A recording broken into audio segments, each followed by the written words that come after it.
Hello my friends, I'm Sarah. Welcome to Grace in My Space. Today is part 2 of my office makeover. As you can see, we've gotten this far. Let me catch you up. If you missed part 1, I will link it for you, but I am taking this extra spare room that we had in our house and clearing out the massive amounts of clutter. Our first video, we discussed the design process, did some antiquing, started doing the DIY process, hanging some wallpaper, and now here we are doing the bottom portion as well.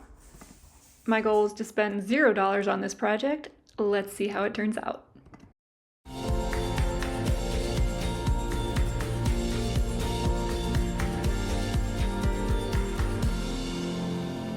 I'm not gonna lie, the stripes are wigging my eyes out. Every now and then I'm like, you feel like you're in one of those fun houses trying to line up the pattern. This is wet, it's not a stain. This is gonna look so nice. So the thought process is the stripes give it a little bit of masculinity and the florals are obviously very feminine and the combination, it's so good. Now the wallpaper process is pretty straightforward. I have several videos on how to install wallpaper, both pasted and peel and stick, that I will link for you in the description if you are interested. But I'm really loving this beautiful Sandberg wallpaper. Wake up. Sometimes the camera has a hard time with lighting. We're gonna pop some paste on this wall. Ooh. I've been thinning it. I decided not to. Maybe I should have. It's one of the grossest sounds, I'm not gonna lie. So I like to do a plumb line because this is a stripe. Stripes are difficult to keep level.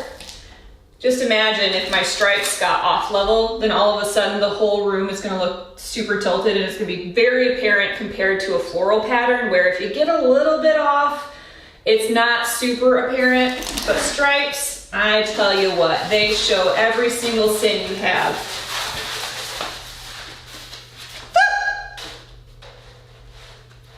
There was a spider on me. Glad I handled that well. So we're gonna line up that seam on one side. We're gonna cut out our plug. You ever played that game Operation? That's what cutting outlets out reminds me of. Don't electrocute yourself. No, I'm just kidding, it's off. But also, don't electrocute yourself. And hope that you don't overcut anything. Ooh, that was a good one.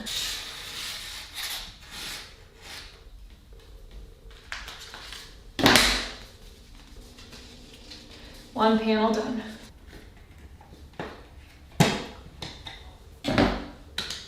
I'm thinking today I'm gonna finish the bottom half of this wall. I just gotta say, if there's one tool that I would highly recommend if you are a DIYer, it's this pencil holder.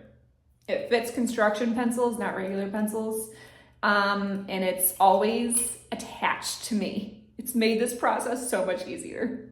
Once all of the wallpaper was installed, it's time to trim it out. I'm just using a very simple modern lattice trim to separate the two. I wanted it to be very low profile and almost just kind of blend in rather than being a statement piece of trim. So these ones do the trick. I pre-painted and pre-primed, and then we're gonna install.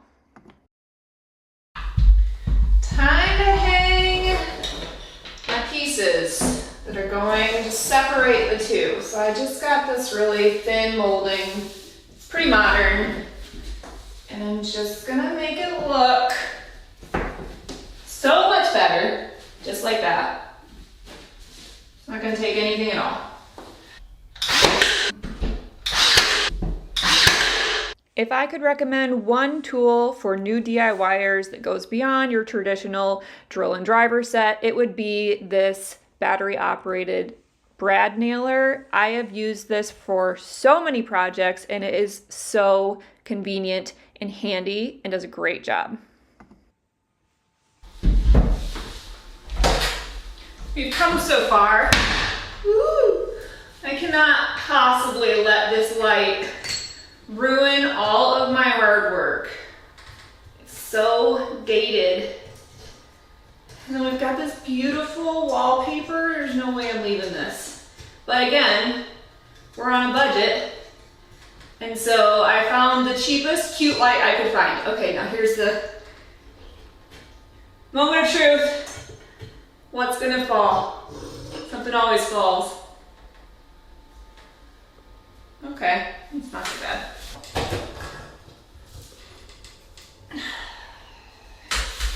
Never have the tools I need. I'm not gonna say that that was hard to install, but I am gonna say that it's a good thing I wasn't recording. Yeah. Get in the hole. Because screwing in the light bulb should be the easiest part of this project. That'll be fantastic. Oh, my neck. Look at how cute. The paper looks so good. I cannot wait to get this decorated, but next we have to build a desk. We've got to build a desk. We've got to build a desk out of nothing. I'm using scraps. I'm using cubbies that used to be in my kids' playroom and nothing but scraps. Literal pieces of wood that I tore apart when we removed the built-in from the old dining room. I mean, it sounds possible, unlikely, but I thrive with a little bit of a challenge. Please tell me you waddle like I did when you're carrying something heavy. Okay. We're gonna flip it like this.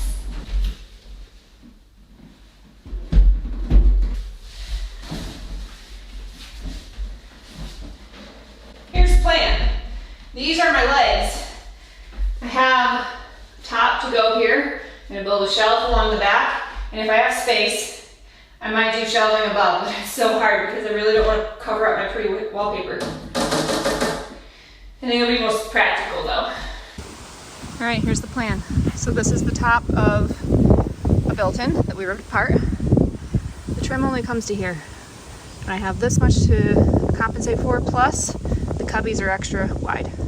So I'm gonna cut this flush because I don't have trim that matches. And I also just need more length anyways. And just watch, it'll all make sense.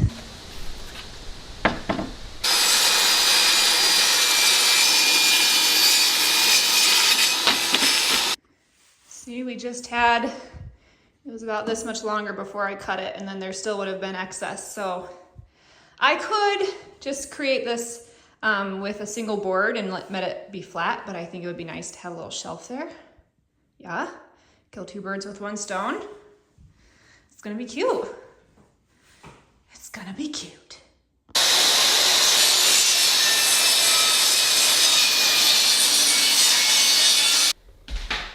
It's 90 degrees outside. We don't have central air. I'm on the second story. This is really hot. Pretty miserable. So I got all my pieces of wood cut, and I really don't know what I'm doing as far as building something structurally solid. But I watched some crafty courses, and I'm making it up as I go based on that. I got this. What are these? My end pieces. Right? Did I cut them wrong? Anyways, this piece might need to get cut down. I thought I cut that to the right height, but perhaps I did not in fact do so. So I'm just gonna put these end corners on, and then there will be a shelf up top. That's too tall. Dang it.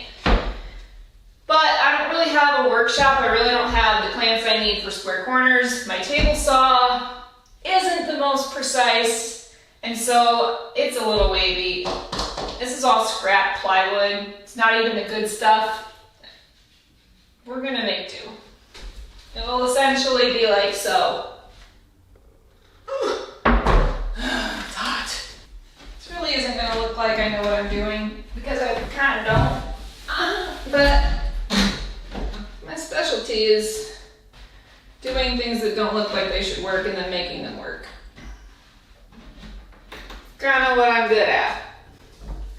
Even though I mess up most of the time and have to redo things. I've met multiple professionals that do that, so I don't feel so bad. Do you know that wood glue is stronger than nails and screws? It's a fact.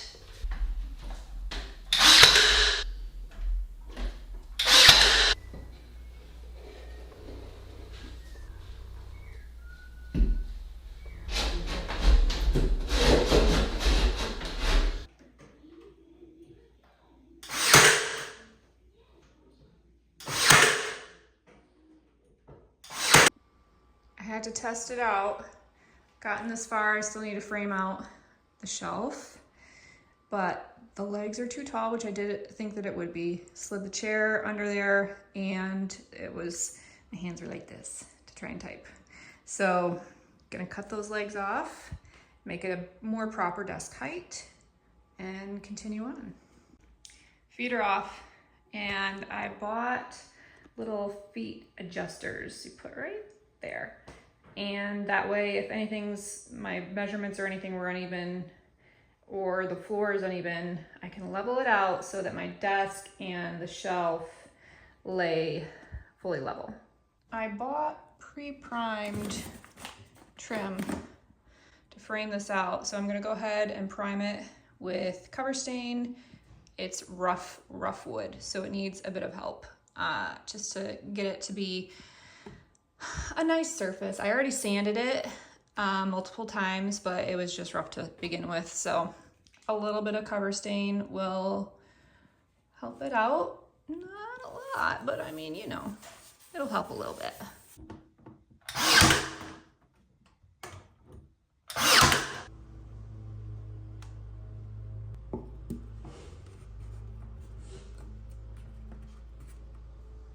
Paint's drying.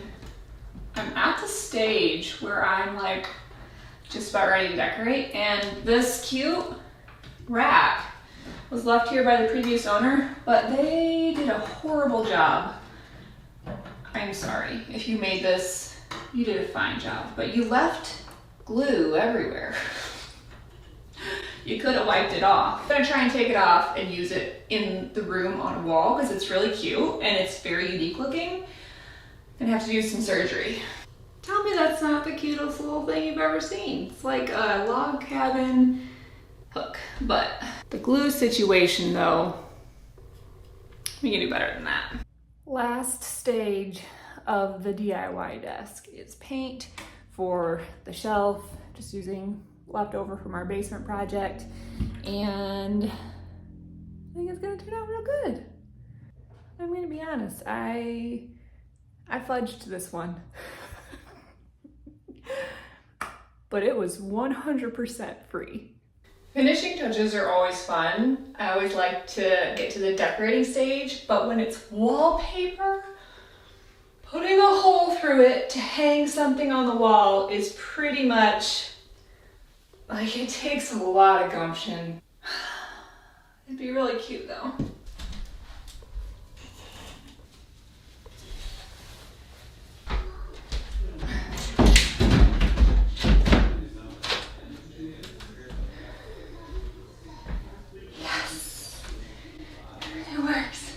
So, cut the legs off.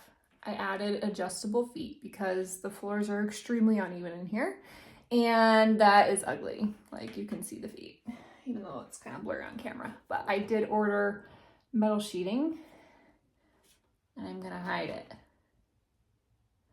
It's a good idea.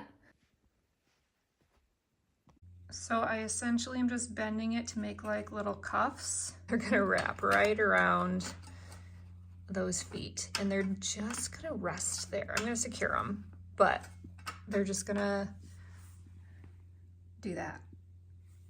and the particle board split when I drilled into it. So that was another thing I wanted to hide. Now for my favorite part, actually decorating and making the space practical and usable, but also a place that I want to walk into and sit down at and enjoy using. I can confidently say that this is my favorite office space I have ever created. It is also the first time that I've ever just designed it for myself. In the past, the offices that I've had have been multi-use spaces, and so I kept other people in mind, but this is a very feminine, very cottage core, grand millennial, all the things that I love wrapped up into one space that I absolutely get giddy about walking into and doing my work at. Now, if you remember, my goal in this space was to spend $0, and while I did not accomplish the $0 budget, I am pretty ecstatic about what I actually did spend. Let me break it down for you. If you remember, I painted the floor with leftover paint and leftover rollers, brushes, everything I needed, $0. All of the decor that you see in the entire room, I pulled from other spaces in my home, except for the file folders and the acrylic file folder holder, which cost $30, and the wicker basket for trash, which cost $25. The new light was $40, and the big spend was the wallpaper at $150 a roll, and I used 5 rolls. The storage cabinet I have on the opposite side of the office I already owned, and of course the desk was 100% free, made out of scraps, except for $20 for the metal sheeting. Now, in all reality, I actually did this project for $0. I almost can't believe it.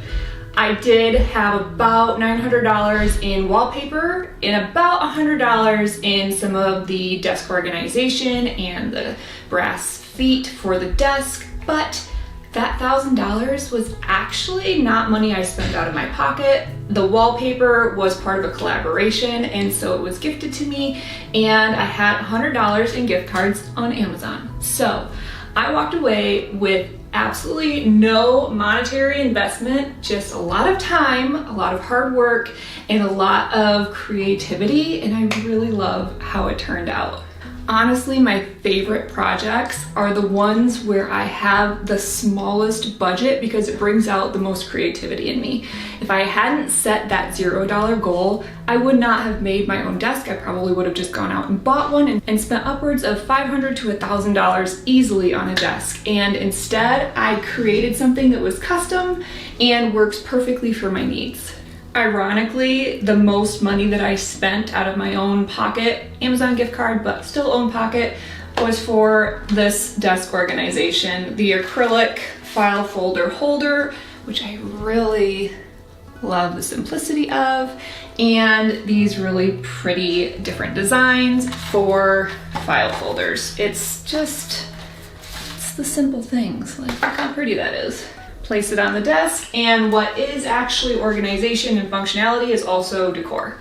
I hope that if nothing else, this video inspires you to look at a space that you have. Give yourself a $0 budget, even though you might not be able to actually legitimately meet it.